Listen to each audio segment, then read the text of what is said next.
തെരഞ്ഞെടുപ്പ് കഴിഞ്ഞു കഴിയുമ്പോഴത്തേക്ക് എനിക്കൊന്ന് സി പി ഐക്കും സി പി എമ്മിനും മാത്രമാണ് എൽ ഡി എഫിനകത്ത് സീറ്റുകൾ നേടാനായത്. ബാക്കിയുള്ള 7 ഘടകകക്ഷികൾക്കും ഒരു സീറ്റ് പോലും നേടാനായിട്ട് സാധിച്ചിട്ടില്ല. ഇടുക്കിയിൽ എന്തുകൊണ്ടാണ് റോഷി തോറ്റുപോയത് എന്നുള്ള പരിശോധിച്ച് തുടങ്ങുമ്പോഴാണ് നമുക്ക് കേരള കോൺഗ്രസിന്റെ ദുരന്തം എവിടുന്നാണ് തുടങ്ങിയത് നമുക്ക് മനസ്സിലാവും. എൽ ഡി എഫ് ഒരിക്കലും ഈ രണ്ടിലേക്ക് തളിർത്ത് പന്തലിക്കാൻ പറ്റുന്ന ഒരു ഭൂമികയല്ല, അല്ലെങ്കിൽ ഒരു മുന്നണിയല്ല എന്ന് കൃത്യമായി മനസ്സിലാക്കിയിരുന്നു ജോസ് കെ മാണി എന്നുള്ളത് നമുക്ക് എല്ലാവർക്കും അറിയാം. മധ്യ കേരളത്തിൽ കൃത്യമായിട്ട് കർഷകരുടെ പ്രശ്നത്തെ ഐഡന്റിഫൈ ചെയ്തുകൊണ്ട് അതിനു വേണ്ടിയിട്ടുള്ള നയപരിപാടികൾ ആവിഷ്കരിച്ച് അതിനു വേണ്ടിയിട്ടുള്ള രാഷ്ട്രീയ സമരങ്ങളുമായിട്ട് കേരള കോൺഗ്രസ് നിന്നാൽ കേരള കോൺഗ്രസിന് തിരിച്ചു വരാൻ വേണ്ടി സാധിക്കും. ജോസ് കെ മാണിനെ നമ്മൾ ചെറുതായൊന്നും കാണുന്നില്ല, പക്ഷേ എങ്കിൽ പോലും കൃത്യസമയത്ത് കൃത്യ നിലപാടുകൾ സ്വീകരിക്കാൻ പറ്റാത്തതിന്റെ തിരിച്ചടിയാണ് ഇപ്പോൾ നേരിട്ടുകൊണ്ടിരിക്കുന്നത്. നമ്മൾ എന്തായാലും അങ്ങനെ വിലയിരുത്തിയേ പറ്റുള്ളൂ. രാജേട്ട നമസ്കാരം. നമസ്കാരം. രാജേട്ട, ഈ തെരഞ്ഞെടുപ്പ് കഴിഞ്ഞു കഴിയുമ്പോഴത്തേക്ക് എനിക്കൊന്ന് സി പി ഐക്കും സി പി എമ്മിനും മാത്രമാണ് എൽ ഡി എഫിനകത്ത് സീറ്റുകൾ നേടാനായത്. ബാക്കിയുള്ള 7 ഘടകകക്ഷികൾക്കും ഒരു സീറ്റ് പോലും നേടാനായിട്ട് സാധിച്ചിട്ടില്ല. ഇപ്പോൾ ഘടകകക്ഷികൾ എന്ന് പറയുമ്പോഴത്തേക്ക് പ്രധാനമായിട്ടും C P M, C P I, Kerala Congress M. Kerala Congress എമ്മിന് കൃത്യമായിട്ടൊരു വോട്ട് ബാങ്കുള്ള പാർട്ടിയാണ് എന്ന കാര്യത്തിലൊന്നും ഒരു സംശയവും ആർക്കും വേണ്ട. പക്ഷേ നിർഭാഗ്യവശാൽ ഇപ്രാവശ്യം അവരുടെ ഒരു MLA പോലും വിജയിപ്പിച്ചെടുക്കാനായിട്ട് അവർക്ക് സാധിച്ചിട്ടില്ല. ഒരു MLA പോലും വിജയിപ്പിച്ചെടുക്കാൻ അവർക്ക് സാധിച്ചിട്ടില്ല എന്ന് പറയുന്ന സമയത്തും, ഇതുപോലൊരു സുനാമി വരുന്ന സമയത്ത് അല്ലെങ്കിൽ ഇതുപോലൊരു കൊടുങ്കാറ്റ് വരുന്ന സമയത്തും അവർ പിടിച്ചു നിന്നിട്ടുണ്ട്, അല്ലെങ്കിൽ അവരുടെ വോട്ട് ബാങ്ക് നിലനിർത്താൻ വേണ്ടിയിട്ട് അവർക്ക് സാധിച്ചിട്ടുണ്ട് എന്നുള്ള വസ്തുതയെ നമുക്ക് അവഗണിച്ച് മുമ്പോട്ട് പോകാൻ വേണ്ടിയിട്ട് സാധിക്കത്തില്ല. ഇപ്പോൾ ഒരു ഉദാഹരണത്തിന് ഇപ്പോൾ എന്താ സംഭവിച്ചിരിക്കുന്നത് എന്നുള്ള കാര്യം ഒരൊറ്റ വിലയിരുത്തലിൽ തന്നെ കഴിഞ്ഞ ദിവസങ്ങളിലൊക്കെ നമ്മൾ പറഞ്ഞിട്ടുള്ള കാര്യമാണ്. കാരണം സി പി എമ്മുകാർ തന്നെ സി പി എമ്മിനെതിരായിട്ട് വോട്ട് ചെയ്യുന്ന ഒരു രീതിയാണ് ഉണ്ടായിട്ടുള്ളത്. അപ്പോൾ നമ്മൾ ഓരോ മണ്ഡലങ്ങളും കേരള കോൺഗ്രസ് എം മത്സരിച്ചിട്ടുള്ള 12 മണ്ഡലങ്ങളും എടുത്ത് പരിശോധിക്കുന്ന സമയത്ത് നമുക്ക് പാലയിൽ നിന്ന് തന്നെ തുടങ്ങിക്കഴിഞ്ഞാൽ ഇപ്പോൾ ഏകദേശം കഴിഞ്ഞ പ്രാവശ്യം 54,000-ഓളം വോട്ട് ജോസ് കെ മാണി പാലയിൽ പിടിച്ചതാണ്. പക്ഷേ ഇപ്രാവശ്യം അതിനകത്ത് വോട്ട് ശതമാനം കുറഞ്ഞിട്ടുണ്ട്. 47,808 വോട്ടുകളാണ് ജോസ് കെ മാണിക്ക് കിട്ടിയിട്ടുള്ളത്. മാണി സി കാപ്പന് 50,799 വോട്ട്, ഷോൺ ജോർജിന് 35,304 വോട്ടുകൾ. അപ്പൊ കഴിഞ്ഞ പ്രാവശ്യം 10,000-ന് താഴെ നിന്ന ബി ജെ പി വോട്ടുകൾ 25,000-ലേക്ക് കുതിക്കുന്ന സമയത്ത് ബി ജെ പിയുടെ മൊത്തമായിട്ടുള്ള വോട്ടുകളും ബി ജെ പിക്ക് വന്നിട്ടുണ്ട് എന്ന് വേണം നമ്മൾ മനസ്സിലാക്കാനായിട്ട്. അത് കൂടാതെ തന്നെ കുറേയധികം കോൺഗ്രസ് വോട്ടുകൾ ക്യാൻവാസ് ചെയ്യാനായിട്ടും ഷോൺ ജോർജിന് സാധിച്ചിട്ടുണ്ട്. ഇതിനൊക്കെ അപ്പുറത്തേക്ക് ഇപ്രാവശ്യം ഈ സി പി എമ്മിനെതിരെ സി പി എം വോട്ട് ചെയ്തു എന്ന് നമ്മൾ പറഞ്ഞു. പക്ഷെ പാലായിൽ അത് യു ഡി എഫിനല്ല ആ വോട്ട് പോയിരിക്കുന്നത്. ആ വോട്ട് പോയിരിക്കുന്നത് എനിക്ക് തോന്നുന്നു മറ്റേ ഷോൺ ജോർജിന് അനുകൂലമായിട്ടാണ് എന്ന്. അതല്ലെങ്കിൽ കഴിഞ്ഞ പ്രാവശ്യം 15,000 വോട്ടിന് വിജയിച്ച ആളാണ് മാണി സി കാപ്പൻ. ഇപ്രാവശ്യം അദ്ദേഹത്തിന് വിജയിക്കാൻ സാധിച്ചിട്ടുള്ളത് 2,991 വോട്ടിനാണ്. കാരണം ഇതേമാതിരി ഒരു കുത്തൊഴുക്കുണ്ടായപ്പോഴും ആ ഒരു ഭൂരിപക്ഷം വർദ്ധിപ്പിക്കാൻ സാധിച്ചിട്ടില്ല. അതിന് പ്രധാനപ്പെട്ട കാരണം എന്താണെന്ന് വെച്ചാൽ സി പി എമ്മിനെതിരെ വോട്ട് ചെയ്യുന്ന സമയത്ത് പാലായിൽ ചൂസ് ചെയ്തിട്ടുള്ളത് അവർ ഷോൺ ജോർജിനെയാണ്. എങ്ങനെ നോക്കിക്കാണുന്നു കേരള കോൺഗ്രസിന്റെ ഈ ഒരു സമ്പൂജ്യമായ ഒരു അവസ്ഥയെയും? കേരള കോൺഗ്രസിന്റെ അടിത്തറ നഷ്ടപ്പെട്ടു എന്നൊക്കെ ആരെങ്കിലും പറഞ്ഞു കഴിഞ്ഞാൽ അതൊന്നും ഞാൻ വിശ്വസിക്കില്ല. ഇപ്പൊ 2 വാടിക്കരിഞ്ഞു പോയി, അല്ലെങ്കിൽ 2 അങ്ങോട്ട് വീണത് നശിച്ചു പോയി എന്നൊക്കെ പറഞ്ഞാലും 2 ചെറിയൊരു വാട്ടം സംഭവിച്ചിട്ടുണ്ട്. അതിനപ്പുറത്തേക്ക് ആ വോട്ട് ബാങ്കിൽ എന്തെങ്കിലും മാറ്റം വരാൻ സാധ്യതയുണ്ടോ? അല്ല, നമ്മൾ ഇതിൽ കാണേണ്ടത് കേരള കോൺഗ്രസിന്റെ രൂപീകരണത്തിന് ശേഷം ആദ്യമായിട്ടാണ് കേരള കോൺഗ്രസ് എമ്മിന് ഒരു നിയമസഭയിൽ ഒരു അംഗം പോലും ഇല്ലാത്തൊരവസ്ഥ എന്നുള്ളത്. ഇത് സംഭവിപ്പിച്ചതാണ് എന്നാണ് ഞാൻ ഇത് നിരീക്ഷിക്കുന്നത്. കാരണം ഒന്ന്, കേരള കോൺഗ്രസിൻ്റെ അണികൾക്ക് എല്ലാ കാലത്തും ഒരു UDF മൈൻഡായിരുന്നു എന്നത്. വലതുപക്ഷ മൈൻഡുള്ള ഒരു പാർട്ടിയെ ഇടതുപക്ഷത്ത്, അതായത് നല്ല പുല്ലുള്ള സ്ഥലത്ത് കെട്ടിയിരുന്ന ഒരു പശുവിനെ ഒന്നുമില്ലാത്ത വളരെ ഊഷരമായൊരു ഭൂമിയിലേക്ക് മാറ്റിക്കെട്ടിയതിൻ്റെ ദുരന്തമാണ് കേരള കോൺഗ്രസ് ഏറ്റുവാങ്ങിയത് നമ്മളിൽ കാണേണ്ടത്. കാരണം നമുക്കിപ്പോൾ നോക്കൂ, ഇടുക്കിയിൽ നിന്നുള്ള മലവെള്ളപ്പാച്ചിൽ ഇടുക്കി മൊത്തം പോകുന്ന കാഴ്ച നമ്മൾ കണ്ടത്. ഇടുക്കിയിൽ എന്തുകൊണ്ടാണ് റോഷി തോറ്റുപോയത് എന്നുള്ള പരിശോധിച്ച് തുടങ്ങുമ്പോഴാണ് നമുക്ക് കേരള കോൺഗ്രസിന്റെ ദുരന്തം എവിടുന്നാണ് തുടങ്ങിയത് നമുക്ക് മനസ്സിലാവും. യഥാർത്ഥത്തിൽ ഇത്തവണ ഒരു വികാരത്തിന് എൽ ഡി എഫിലേക്ക് ചേക്കേറിയെങ്കിൽ പോലും എൽ ഡി എഫ് ഒരിക്കലും ഈ രണ്ടിലേക്ക് തളിർത്ത് പന്തലിക്കാൻ പറ്റുന്ന ഒരു ഭൂമികയല്ല, അല്ലെങ്കിൽ ഒരു മുന്നണിയല്ല എന്ന് കൃത്യമായി മനസ്സിലാക്കിയിരുന്നു ജോസ് കെ മാണി എന്നുള്ളത് നമുക്ക് എല്ലാവർക്കും അറിയാം. അദ്ദേഹത്തിന് യഥാർത്ഥത്തിൽ ആ മുന്നണിയിൽ ശ്വാസം മുട്ടിയാണ് അദ്ദേഹം അവിടെ നിന്നിരുന്നത്. അദ്ദേഹത്തിന് പ്രത്യേകിച്ച് മുന്നണിയിൽ വലിയ കാര്യങ്ങളൊന്നും ഉണ്ടായിരുന്നില്ല.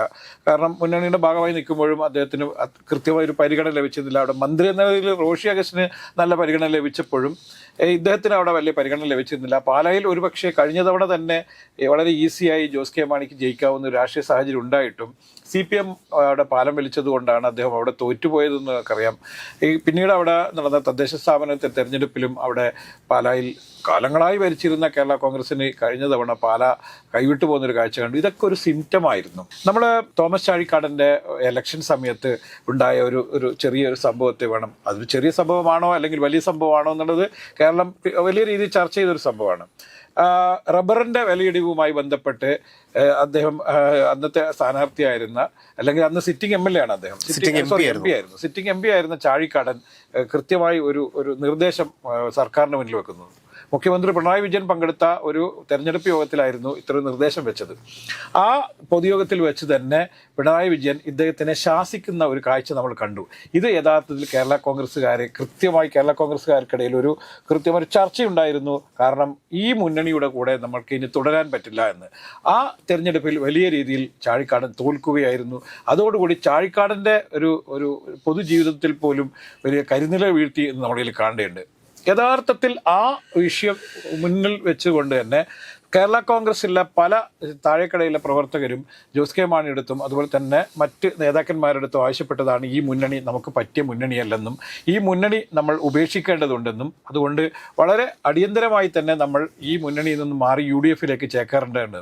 UDFും ആ കാലത്ത് മധ്യകേരളത്തിൽ വലിയ തിരിച്ചടി നേരിട്ട ഒരു രാഷ്ട്രീയ കാലാവസ്ഥയിൽ തിരിച്ചു വരാനുള്ള വഴി എന്താണ് എന്നുള്ള ചിന്തകളിലാണ് കേരള കോൺഗ്രസ് എമ്മിനെ മുന്നണിയിലേക്ക് ക്ഷണിച്ചുകൊണ്ട് വലിയ കോൺഗ്രസിൻ്റെ എല്ലാ നേതാക്കന്മാരും ക്ഷണിച്ചു. ഇപ്പം KPCC അധ്യക്ഷനായ സണ്ണി ജോസഫ് ചുമതലയേറ്റപ്പോഴും ആദ്യം ക്ഷണിച്ചത് കേരള കോൺഗ്രസിനെ മുന്നണിയിലേക്കായിരുന്നു. മറ്റ് കോൺഗ്രസിന്റെ മുതിർന്ന നേതാക്കന്മാരെല്ലാവരും കേരള കോൺഗ്രസിനോട് മുന്നണിയിലേക്ക് തിരിച്ചു വരാൻ വേണ്ടി ആവശ്യപ്പെട്ടു. പക്ഷേ ഈ സമയത്ത് ജോസ് കെ മാണിക്കും മുന്നണി മാറ്റം എന്നതിനെക്കുറിച്ച് ചില ചാഞ്ചാട്ടങ്ങൾ ഉണ്ടായിരുന്നു നമുക്കറിയാം. അത് കേരളം വലിയ രീതിയിൽ ചർച്ച ചെയ്തതാണ്. പക്ഷെ എന്താ സംഭവിച്ചത്? അന്ന് മന്ത്രിയായിരിക്കുന്ന റോഷി അഗസ്റ്റിനും അതുപോലെ തന്നെ കേരളത്തിൽ ചീഫ് വിപ്പ്, ഒരു കാര്യമില്ലാത്ത ഒരു പദവിയാണെങ്കിൽ പോലും ക്യാബിനറ്റ് റാങ്കിൽ ഇരുന്ന ചീഫ് വിപ്പായിരുന്ന ജയരാജും അതുപോലെ തന്നെ പ്രമോദ് നാരായണൻ MLAയും ചേർന്നുകൊണ്ട് ഈ നീക്കത്തെ തടസ്സപ്പെടുത്തി അല്ലെങ്കിൽ തകർത്ത് കളഞ്ഞു എന്നുള്ളതാണ്. അതുകൊണ്ട് ഈ ഇന്നത്തെ കേരള കോൺഗ്രസിന്റെ ഇന്നത്തെ ഈ ഒരു MLA പോലും ഇല്ലാത്ത അവസ്ഥയ്ക്ക് യഥാർത്ഥ കാരണക്കാരൻ റോഷിയാണ് എന്നുള്ള കാര്യത്തിൽ കേരള കോൺഗ്രസിൽ വിശ്വസിക്കുന്ന അല്ലെങ്കിൽ കേരള കോൺഗ്രസിന് ആഭിമുഖ്യമുള്ള എല്ലാ പ്രവർത്തകരും ഇന്ന് കൃത്യമായി വിലയിരുത്തുന്നു, അല്ലെങ്കിൽ അവർ തിരിച്ചറിയുന്നു ആ സത്യം. ഇന്ന് കേരള കോൺഗ്രസിന്റെ അവസ്ഥയ്ക്ക് യഥാർത്ഥ കാരണക്കാരൻ റോഷി അഗസ്റ്റിനാണ് എന്നുള്ളതാണ്. അദ്ദേഹത്തിന് ഈ മന്ത്രിസ്ഥാനമൊക്കെ ഉപേക്ഷിക്കാനുണ്ടായിരുന്ന വിഷമവും മാത്രമല്ല, തുടർന്നും പിണറായി സർക്കാർ തന്നെ വീണ്ടും 3ാം തവണയും അധികാരത്തിൽ വരും എന്നുള്ള ഒരു തോന്നലുണ്ടാവുകയും അങ്ങനെ പിണറായി സർക്കാരിൽ ഈ ജോസ് കെ മാണി ജയിക്കാതെ വീണ്ടും റോഷി തന്നെ ജയിക്കുകയും അദ്ദേഹം ഒരു MLA എങ്കിലും ജയിച്ചു കിട്ടിയാൽ വീണ്ടും മന്ത്രിയാവും എന്നും ഒരു 5 വർഷം കൂടി മന്ത്രി കുപ്പായിട്ട് ഞെളിഞ്ഞ് നടക്കാമെന്നും നല്ല സുഖസൗകര്യങ്ങളോട് ജീവിക്കാമെന്നുള്ള തോന്നലാണ് യഥാർത്ഥത്തിൽ ഈ ഇന്നത്തെ കേരള കോൺഗ്രസിന്റെ ദയനീയമായ പരാജയത്തിന് കാരണം. അതുകൊണ്ട് പൂർണ്ണമായും കേരള കോൺഗ്രസിന്റെ വോട്ട് ബാങ്ക് തകർന്നു പോയി എന്നൊന്നും പറയാൻ നമുക്ക് പറ്റില്ല. പക്ഷെ എങ്കിൽ പോലും ഈ തിരിച്ചടി 5 വർഷക്കാലത്തേക്ക് കേരള കോൺഗ്രസിന് വലിയ ക്ഷീണമാണ് ഉണ്ടാക്കിയിരിക്കുന്ന കാര്യത്തിൽ ഒരു സംശയമില്ല. ഇവിടെ നടന്നിരിക്കുന്ന കാര്യം എന്താണ് എന്ന് ചോദിച്ചു കഴിഞ്ഞാൽ, കാരണം നമ്മൾ പരിശോധിക്കുന്ന സമയത്ത് ഇപ്പൊ ഇത്രയും ഒരു ചുഴലിക്കാറ്റാണ് വന്നിരിക്കുന്നത്. ഈ ചുഴലിക്കാറ്റ് വന്നിരിക്കുന്ന സമയത്തും ജോസ് കെ മാണിക്ക് ഉണ്ടായിരിക്കുന്ന പരാജയം 2990 വോട്ടിന്റെ ഒരു പരാജയമാണ് ഉണ്ടായിരിക്കുന്നത്. അതോടൊപ്പം തന്നെ ഇപ്പൊ നമ്മൾ കാഞ്ഞിരപ്പള്ളി എടുത്ത് പരിശോധിക്കുന്ന സമയത്ത് കാഞ്ഞിരപ്പള്ളിയിലെ പരാജയവും ഈ പറയുന്ന വലിയ രീതിയിലുള്ള ഒരു തോൽവി അല്ല അവിടെ വന്നിരിക്കുന്നത്. അതോടൊപ്പം തന്നെ സെബാസ്റ്റ്യൻ കുളത്തെങ്കലിന്റെ പരാജയം അതും വളരെ നിസ്സാര വോട്ടുകൾക്കാണ്, 10,000-ന് താഴെയുള്ള വോട്ടിന് ആണ് പരാജയപ്പെട്ടിരിക്കുന്നത്. അതോടൊപ്പം തന്നെ കാഞ്ഞിരപ്പള്ളിയിലെ ജയരാജന്റെ നമ്മൾ പറഞ്ഞു. പിന്നെ റാന്നിയിൽ പ്രമോദ് നാരായണന്റെ തോൽവി എന്ന് പറഞ്ഞാൽ 4,500 വോട്ടുകൾക്ക് മാത്രമാണ്. അതായത് CPM-നെതിരെ വോട്ട് രേഖപ്പെടുത്തിയ ഒരു തെരഞ്ഞെടുപ്പിലാണ് ഇത്രയും വോട്ട് ബാങ്കുള്ള ഒരു പാർട്ടിക്ക് പൂജ്യമാകേണ്ടി വരുന്ന ഒരവസ്ഥ എന്ന് പറയുന്നത്. കാരണം മറുവശത്ത് എന്താണ് UDFിന് എന്താണ് സംഭവിച്ചിട്ടുള്ളത്? UDFിൽ നമ്മളൊരു കാര്യം മനസ്സിലാക്കണമെന്ന് വെച്ച് കഴിഞ്ഞാൽ ഈ കേരള കോൺഗ്രസ് ജോസഫ് ഗ്രൂപ്പുമായിട്ട് ഉഭയകക്ഷി ചർച്ചയ്ക്ക് പോലും താല്പര്യം പ്രകടിപ്പിച്ചിരുന്നില്ല പ്രതിപക്ഷ നേതാവ് എന്നുള്ള കാര്യം നമ്മൾ മനസ്സിലാക്കണം. എന്തുകൊണ്ടാണ് എന്ന് ചോദിച്ചു കഴിഞ്ഞാൽ അവരുടെ പാർട്ടി സംവിധാനങ്ങൾ എന്താണെന്നും ഒക്കെ കൃത്യമായ ഒരു ധാരണ ആർക്കുണ്ട്? ഈ UDFിനുണ്ട്, അല്ലെങ്കിൽ കനകലുവിൻ്റെ സർവേ റിപ്പോർട്ടുമായി ബന്ധപ്പെട്ടിട്ടൊക്കെ കൃത്യമായിട്ട് വിവരങ്ങൾ കൊടുത്തിരുന്നതാണ്. ഈ കനകലു തന്നെയാണ് ഈ കേരള കോൺഗ്രസ് എമ്മിൻ്റെ വോട്ട് ബാങ്കിനെ കുറിച്ച് കൃത്യമായിട്ടുള്ള ഒരു നിർദ്ദേശം കൊടുത്തിരുന്നത്. പക്ഷേ ഇപ്രാവശ്യം ഈ UDF മനസ്സുള്ള കേരള കോൺഗ്രസ് എമ്മുകാരെല്ലാം വോട്ട് രേഖപ്പെടുത്തിയിരിക്കുന്നത് UDF എന്ന് തന്നെ നമ്മൾ മനസ്സിലാക്കണം. അത് എന്താണ് എന്ന് ചോദിച്ചു കഴിഞ്ഞാൽ എന്ത് കാരണത്താലാണോ CPM എതിരായിട്ട് വോട്ട് ചെയ്തത് ആ കാരണം തന്നെയാണ് അതിൻ്റെ മുമ്പിലുള്ളത് എന്ന് ഇത് വ്യക്തമായിട്ടുള്ള കാര്യമാണ്. അതുകൊണ്ട് എനിക്ക് തോന്നുന്നില്ല, കാരണം ഇപ്പോൾ ഒരു MP രാജ്യസഭാ MP ഉള്ളത് കൊണ്ട് തന്നെ ഇവരുടെ ചിഹ്നത്തിനൊന്നും യാതൊരു തരത്തിലുള്ള ഒരു പ്രശ്നം 1.5 വർഷമേ ഉള്ളൂ. 4 വർഷം കൂടെ ഉണ്ട്. 1.5 വർഷമേ ഉള്ളൂ. 1.5 വർഷം കഴിഞ്ഞു കഴിഞ്ഞാൽ അത് തീർച്ചയായും മാറിക്കൊടുക്കേണ്ട അങ്ങനെ ഒരു ഉഭയകക്ഷി തീരുമാനം ഇനി മാറി കൊടുത്തു കഴിഞ്ഞാൽ അവർക്ക് MP ആവാൻ പറ്റത്തില്ല. അല്ല, പക്ഷെ എങ്കിൽ പോലും ഇനി ഇപ്പൊ രാജ്യസഭയിൽ 4 വർഷം തന്നെ ഉണ്ട് എന്ന് തന്നെ കരുതുക. പക്ഷേ ഇതിലുള്ള ഒരു പ്രശ്നം എന്താ അറിയാമോ? അധികാരത്തിന്റെ ശീതളിമയിലാണ് എല്ലാ കാലത്തും കേരള കോൺഗ്രസ് ശക്തമായി മുന്നോട്ട് പോയിരുന്നത് നമുക്കറിയാം. അത് മാണി സാറിന്റെ കാലത്തായാലും ശരി, അതിന് മുന്നേ തന്നെ കേരള കോൺഗ്രസ് എന്ന് പറയുന്നത് 27 സീറ്റ് ഉണ്ടായിരുന്ന ഒരു പാർട്ടിയാണ്. തീർച്ചയായിട്ടും 27 സീറ്റ് ഉണ്ടായിരുന്ന പാർട്ടി ഇന്ന് 7 സീറ്റ് മാത്രമുള്ള പാർട്ടിയായി തീർന്നിരിക്കുന്നു. പല കഷ്ണങ്ങളായി ഏതാണ്ട് 7 കഷ്ണങ്ങളുള്ള കേരള കോൺഗ്രസിന് ഇന്ന് കേരള കോൺഗ്രസിൽ ആകെ 7 സീറ്റ് മാത്രമുള്ള പാർട്ടിയായി മാറിയിട്ടുണ്ടെങ്കിൽ അതിന്റെ കാരണം എന്താണ്? കേരള കോൺഗ്രസിന് എല്ലാ കാലത്തും ഇതേപോലെയുള്ള ഈ പലതരത്തിലുള്ള അധികാര കേന്ദ്രങ്ങൾ ഉണ്ടാകും.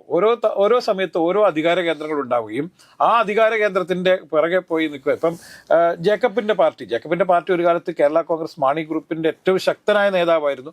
അദ്ദേഹം മാണിയുമായി പിരിഞ്ഞു പോകുന്നു, അദ്ദേഹം വേറൊരു പാർട്ടി ഉണ്ടാക്കുന്നു. PJ ജോസഫ് വന്നും പോയും കൊണ്ടിരുന്നു, പലതവണയായിട്ട് വരികയും വിഭജിച്ചു പോവുകയൊക്കെ ചെയ്തു. ഏറ്റവും ലാസ്റ്റായിട്ടുള്ള വിഭജനത്തിലാണല്ലോ ഈ മാണി കോൺഗ്രസ് മുന്നണിയിൽ തന്നെ പുറത്തു പോകേണ്ടി വന്നത്. കാരണം PJ ജോസഫിനെ സംബന്ധിച്ച് PJ ജോസഫിന്റെ നിലപാടുകൾ എന്ന് പറഞ്ഞു കഴിഞ്ഞാൽ അത് അതിക്രൂരമായിട്ടുള്ള ചില നിലപാടുകളുണ്ട്. അതായത് എന്താണ് നമ്മൾ ഈ പറയുന്നത്? കാരണം എന്താ വെച്ചാൽ മാണി സാറിന്റെ വീട് മ്യൂസിയം ആക്കണം എന്ന് വരെ പറയാൻ വേണ്ടിയിട്ടുള്ള ഒരു വൈരാഗ്യ ബുദ്ധിയുള്ള ഒരു വ്യക്തിയാണ്.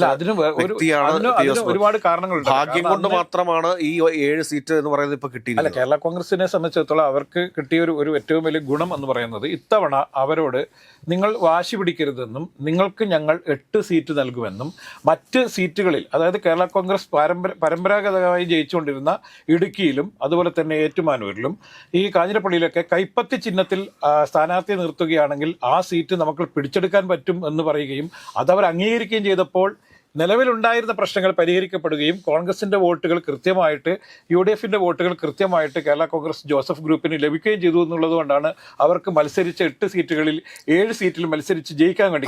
കേരള കോൺഗ്രസ് ജോസഫ് ഗ്രൂപ്പിന് വോട്ട് കൊണ്ട് 7 സീറ്റ് പിടിക്കാൻ പറ്റുമോ? അല്ല, അങ്ങനെയല്ല. കേരള കോൺഗ്രസ് ജോസഫിന്റെ അല്ല പറഞ്ഞത്. കൃത്യമായി UDF വോട്ടുകൾ കൃത്യമായിട്ട് പോൾ ചെയ്യപ്പെടുക മാത്രമല്ല CPM വോട്ടുകളും വന്നു. അതായത് സർക്കാർ വിരുദ്ധ വോട്ടുകളും അതുപോലെ തന്നെ UDF കൃത്യമായ വോട്ടുകളും കൃത്യമായി ഇവരുടെ പെട്ടിയിലേക്ക് വന്നു എന്നുള്ളത് കൊണ്ടാണ് കേരള കോൺഗ്രസിന് ഈ വലിയ വിജയം ഉണ്ടായത്.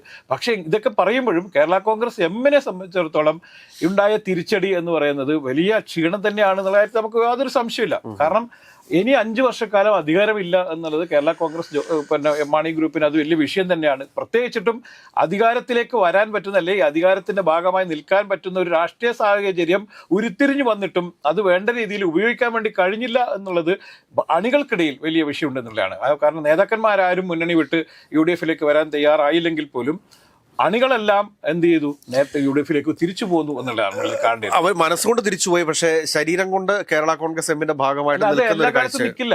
അതിന്റെ ഒരു പ്രശ്നം എന്ന് പറയുന്നത് മധ്യ കേരളത്തിൽ നമ്മൾ പലപ്പോഴും കണ്ടിട്ടുള്ളതാണ്. ഇത് അങ്ങോട്ടും ഇങ്ങോട്ടും മാറിക്കൊണ്ടിരിക്കുന്നു എന്നുള്ളത്. അതായത് ഭരണം എവിടെയാണ്, ഏത് കേരള കോൺഗ്രസിലാണോ ഉള്ളത്, അതുകൊണ്ട് അവരോട് അടുപ്പം കാണിക്കുക എന്നുള്ള രീതിയാണ് പലപ്പോഴും ഉണ്ടായിട്ടുള്ളത്. ഇപ്പൊ നമുക്കറിയാലോ കേരള കോൺഗ്രസുകളുടെ വൈര്യം എന്ന് പറയുന്നത് നിസ്സാരമല്ല. അല്ല, അവിടെയാണ് കേരള കോൺഗ്രസ് ഇല്ലാതായത്.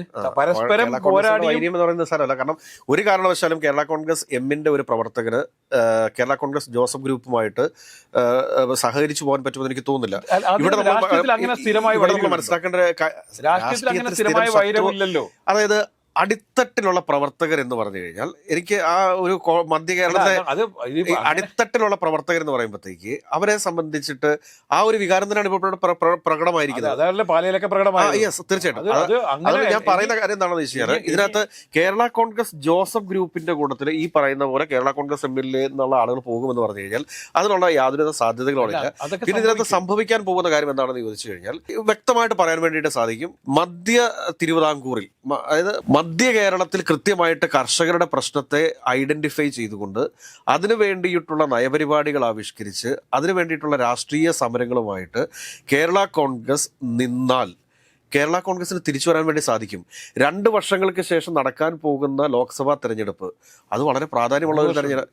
അല്ല, 2.5 വർഷം 2029 നടക്കാൻ വേണ്ടി പോകുന്നത്. ഇതിപ്പോൾ 2.5 വർഷം വരെ വരുന്നുള്ളൂ. കാരണം അതിനുള്ളിൽ നടക്കാൻ പോകുന്ന ലോക്സഭാ തെരഞ്ഞെടുപ്പ്, ആ ലോക്സഭാ തെരഞ്ഞെടുപ്പിൽ അന്ന് UDF ആണ് കേരളം ഭരിക്കുന്നതിൽ അന്നുണ്ടാകുന്ന ഭരണവിരുദ്ധ വികാരത്തിലൂടെയൊക്കെ ഈ കേരള കോൺഗ്രസ് എമ്മിന് തിരിച്ചു വരാൻ വേണ്ടിയിട്ട് സാധിക്കുന്നുള്ളൂ. അതിൻ്റെ അപ്പുറത്തേക്ക് വേറെ ഒന്നുമില്ല എന്ന് എനിക്ക് തോന്നുന്നു. കാരണം ജസ്റ്റ് ഒന്ന് വാടിയിട്ടുണ്ട്, പക്ഷെ കരിഞ്ഞെന്നോ അല്ലെങ്കിൽ അവരുടെ വോട്ട് ബാങ്കിനെ അവഗണിക്കാനോ സാധിക്കില്ല. കൃത്യമായി വെള്ളം ഒഴിച്ചു കൊടുത്തില്ല, ഈ വാട്ടം കരിച്ചലിലേക്ക് മാറും. അതിന് ശേഷിയുള്ള ആൾ തന്നെയാണെന്ന് ജോസ് കെ മാണി.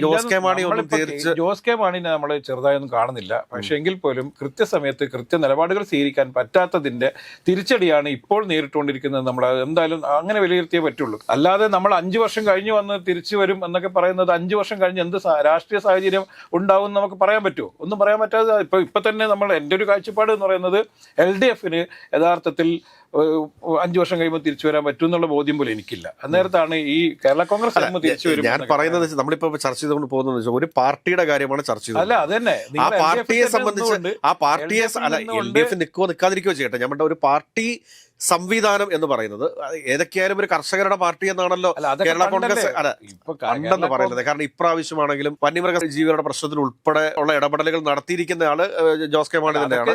അതിനകത്തൊരു സംശയം വേണ്ട. അപ്പൊ ഞാൻ പറയുന്നത് എന്താണെന്ന് വെച്ചാൽ ഒരു വിഷനോടുകൂടി കേരള കോൺഗ്രസ് നിലനിന്നാൽ തീർച്ചയായിട്ടും കേരള കോൺഗ്രസിന്റെ വോട്ട് ബാങ്ക് കേരള കോൺഗ്രസിന്റെ കൂടെ തന്നെ നിൽക്കും. പിന്നീട് സംഘടന ശക്തിപ്പെടുത്തി കഴിഞ്ഞാൽ, ഇതിനു മുമ്പ് LDFലും UDFലും ഇല്ലാതെ KM മാണി സാർ കുറച്ചുനാള് പാർട്ടി പ്രവർത്തനവുമായിട്ട് ആയിക്കൊള്ളട്ടെ. കേരള കോൺഗ്രസ് ഇന്ന് അനുഭവിക്കുന്ന ഏറ്റവും വലിയ ബുദ്ധിമുട്ട് എന്താണെന്നറിയോ? KM മാണിയുടെ പോലെയുള്ള ഒരു വലിയ വടവൃക്ഷത്തിന്റെ അഭാവം തന്നെയാണ്. KM മാണി സാർ ഉണ്ടായിരുന്നെങ്കിൽ ഒരുപക്ഷെ ഇത്തരത്തിലുള്ള ഒരു ബുദ്ധിമുട്ടിലൂടെയും കേരള കോൺഗ്രസ് എം കടന്നു പോവില്ലായിരുന്നു എന്നും കൂടി നമ്മൾ വിലയിരുത്തണം. UDFനകത്തുനിന്ന് കേരള കോൺഗ്രസ് എം പുറത്താക്കപ്പെട്ടതാണ്. അവർ പുറത്താക്കപ്പെടാനുള്ള രാഷ്ട്രീയ സാഹചര്യങ്ങൾ നമ്മൾ പരിശോധിക്കണം. രാഷ്ട്രീയ സാഹചര്യത്തിനകത്തൊക്കെ ഒരുപാട് നീതികേടുണ്ട്. ഏതെങ്കിലും UDF മനസ്സുള്ള കേരള കോൺഗ്രസ്, UDF എന്ന് പറഞ്ഞു കഴിഞ്ഞാൽ UDF എന്ന് പറയുന്ന സംവിധാനത്തെ കോട്ടയം ജില്ലയിലൊക്കെ കെട്ടിപ്പടുക്കാനായിട്ട് ഏറ്റവും മുൻപന്തിയിൽ നിന്ന ആളുടെ പേര് തന്നെയാണ് KM മാണി. KM മാണി മരിച്ചതിന് ശേഷമാണല്ലോ കേരള കോൺഗ്രസ് ഈ അവസ്ഥയിലേക്കൊക്കെ പോയത്. അതുകൊണ്ട് നമ്മൾ പരിശോധിക്കേണ്ടതുണ്ട്. അതുകൊണ്ട് ഇതിനെ വിലയിരുത്തുന്നത് കേരള കോൺഗ്രസിന് ഇപ്പോൾ എന്ന് പറഞ്ഞ ഒരു രാഷ്ട്രീയ പാർട്ടി എന്നുള്ള രീതിയിൽ ഇപ്പം നമ്മളിപ്പോൾ പരിശോധിക്കുമ്പോൾ കേരള കോൺഗ്രസിന് ഞാൻ അങ്ങനെ തീർന്നു പോയതൊന്നും പറയാത്തതെന്ന് പറഞ്ഞാൽ 10 വർഷക്കാലം ഒരു MLA പോലും ഇല്ലാതിരുന്ന RSP ഇന്ന് വീണ്ടും തിരിച്ചു വന്നിരിക്കുന്നു. അതുകൊണ്ട് ഒരിക്കലും ഒരു രാഷ്ട്രീയ പാർട്ടി ഇല്ലാതായി പോകുന്നൊന്നും ഞാൻ പറയില്ല. ഇല്ലാതായി പോകുന്ന രാഷ്ട്രീയ പാർട്ടി ഉണ്ട്, അങ്ങനെയും വിലയിരുത്തുന്നുണ്ട്. പക്ഷെ കേരള കോൺഗ്രസ് എന്നുള്ള ഒരു വികാരമായി കൊണ്ടു നടക്കുന്ന മധ്യ കേരളത്തിലെ ഒരുപാട് കർഷകരും മറ്റുള്ള ആളുകളൊക്കെ തന്നെ ഉണ്ട് എന്നുള്ള കാര്യത്തിൽ സംശയമില്ല. പക്ഷേ അതിൽ വാടിയിരിക്കുന്ന ഈ സംഘടനയ്ക്ക് കൃത്യമായി വെള്ളവും വളവും നൽകാൻ വേണ്ടി ഒരു കറക്റ്റായിട്ടൊരു നേതൃത്വം പ്രവർത്തിച്ചില്ലെങ്കിൽ അടുത്ത ഒരു 5 വർഷം കഴിയുമ്പോഴേക്ക് വലിയ ബുദ്ധിമുട്ടാണെന്നുള്ള ഞാൻ ഇതിൽ വിലയിരുത്തുന്നത്.